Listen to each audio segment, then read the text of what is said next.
তুমি ভালোবেসে আমাকে হৃদয়ে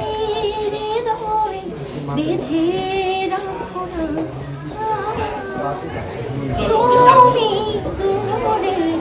দূরে দূরে দূরে দূরে আর থাকতে পারলাম না, চলে আসলাম দিদির কাছে। আর দিদির সিগনেচার এবি এই জেন্টস পার্লার নিয়ে আমি এটাই বলবো যে দিদি আসলে মানে যে কাজগুলি করে দিদি খুব বেশি ডেডিকেট, মানে তার কাজের প্রতি, এবং সে যে বিজনেসও আছে এটা আমাদের মেয়েদের জন্য অনেক গর্বের একটা ব্যাপার। এটা আমার সৌভাগ্য হয়েছে, তার সাথে একসাথে আমি লন্ডনে শো করেছি।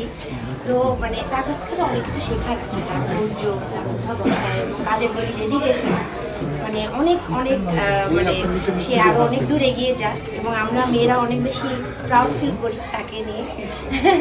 অনেক অনেক শুভকামনা।